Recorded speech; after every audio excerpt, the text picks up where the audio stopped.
Baik, bagaimana sejarah kisah hidup Nabi Samuel ni?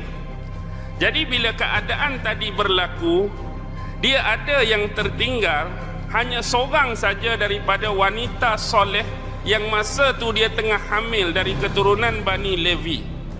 Keturunan Levi ni banyak melahirkan nabi-nabi dan rasul. Tapi bila dah berperang keturunan Lewi di kalangan lelaki ni, perang mati. Tak ada yang tersisa keturunan Lewi kecuali seorang perempuan ni saja. Jadi dia mengharapkan lahir daripada keturunan Lewi ni seorang nabi.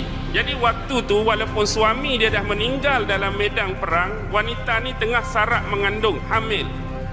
Jadi bila keadaan tu tegang, satu-satunya tertinggal keturunan Lewi, kaum Bani Israel ni mengkuarantinkan dia. Peranti ni jaga sungguh-sungguh, tak mau bagi dia meninggal, tak mau bagi dia sakit. Mudah-mudahan sambil berharap anak yang bakal dilahirkan tu bagi dia meninggal, tak mau bagi dia sakit. Mudah-mudahan sambil berharap anak yang bakal dilahirkan tu menjadi penerus kepada lahirnya Nabi dan Rasul di kemudian hari.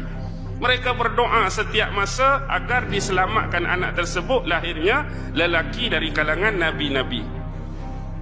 Jadi tunggu punya tunggu, lahirlah benar-benar seorang anak lelaki. Dan anak lelaki inilah yang diberi nama Samuel.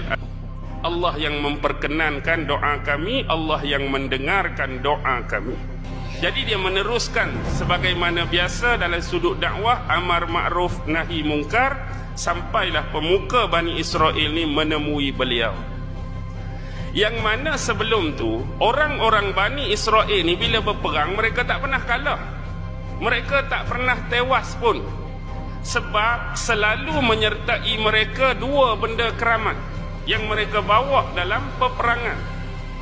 Pertama ialah berkat dari kitab Taurat yang Allah turun pada Nabi Musa, pertama.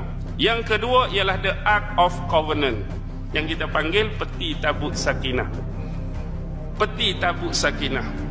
Ada waktu mereka duduk tengah sesat, mereka berperang dengan satu kaum.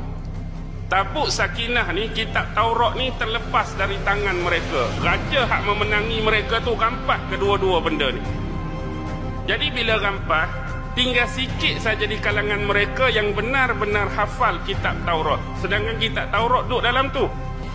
Jadi bila benda ni hilang, Nabi Samuel nak lantik pemimpin bagi mereka, raja bagi mereka ni lah, didatangkan kembali oleh malaikat kitab ataupun tabut tersebut. Tabut